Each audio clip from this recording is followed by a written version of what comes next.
30% జీతాలు పెంచాలంటూ Telugu film industry employees federation చేపట్టిన బంద్తో సోమవారం నుంచి షూటింగ్లన్నీ ఎక్కడికక్కడే నిలిచిపోయాయి.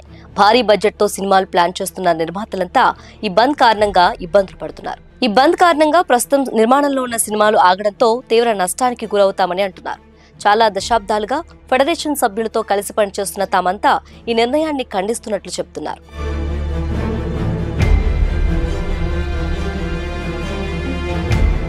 30% వేతనాలు పెంచడమే కాకుండా పెంచిన వేతనాలను ఏ రోజుకి ఆ రోజు చెల్లించేలా ఒప్పందం కూడా చేసుకోవాలని డిమాండ్ చేసింది Telugu film employees federation. Federation అనుమతి లేకుండా సభ్యులు ఎవరూ ఏ సినిమా షూటింగ్ కి కానీ వెబ్ సిరీస్లకి షూటింగ్ కి కానీ హాజరు కాకూడదని నిర్ణయం తీసుకుంది. ప్రపంచంలో ఎక్కడా షూటింగ్ జరుపుకుంటున్నా సినిమాకి అయినా ఈ రూల్స్ వర్తిస్తాయని, ఇతర భాషలకు పనిచేస్తున్న తెలుగు వారికి కూడా వర్తిస్తాయని తెలియజేసింది Telugu film industry employees federation.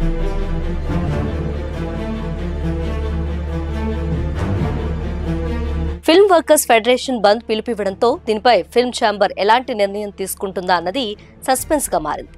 Telugu film chamber of commerce గౌరవ కార్యదర్శి కెఎల్ దామోదర్ ప్రసాద్ పేరుతో విడుదలైన ఓ ప్రకటనలో ఈ సమస్యకు స్థిరమైన పరిష్కారం సాధించేందుకు సంబంధిత అధికారులతో ఛాంబర్ చర్చలు జరుపుతుందని నిర్మాతల సంఘం తెలిపింది. ఈ విషయంలో ఎలాంటి స్వతంత్ర చర్యలు లేక సంఘాలతో ప్రత్యేక ఒప్పందాలు చేసుకోకుండా ఛాంబర్ జారీ చేసే మార్గనిర్దేశకాలను ఖచ్చితంగా అనుసరించాలని, శాశ్వత పరిష్కారం కోసం, మెరుగైన భవిష్యత్ కోసం మనమంతా ఐక్యతతో ఉండాలని కోరారు.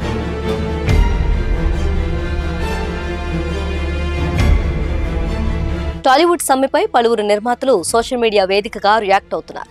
సినీ కార్మికులకు బయట ఉన్న కార్మికుల కంటే ఎక్కువ జీతం ఇస్తున్నామని నిర్మాత టీజీ విశ్వప్రసాద్ అన్నారు. సాఫ్ట్వేర్ ఉద్యోగుల కంటే కూడా వీరి జీతాలు ఎక్కువగా ఉన్నాయని తెలిపారు. వేతనాల పెంపు పర్సెంటేజ్ పై ఇంకా చర్చ నడుస్తోంది. ఇప్పటికైతే ఎలాంటి నిర్ణయం తీసుకోలేదని తెలిపారు. ఈ క్రమంలో మరో నిర్మాత ఎస్కేఎన్ తన ట్విట్టర్లో ఇప్పటికే థియేటర్స్ కి ఆడియన్స్ దూరం, ఇప్పుడు అదనపు వేతనాల భారం, ఓటీటీ శాటిలైట్స్ ఆగమ్య గోచరం, పైరసీ పుండు మీద కారం, పేరుకే వినోద పరిశ్రమ, నిర్మాతల శ్రమ విషాదమే అంటూ నిర్మాతల బాధలు చెప్తూ ట్వీట్ చేశారు. అయితే టాలీవుడ్ సమ్మె మొదలై 24 గంటలు గడిచినా వేతనాలపై ఇంకా ఎలాంటి నిర్ణయం బయటకు రాలేదు.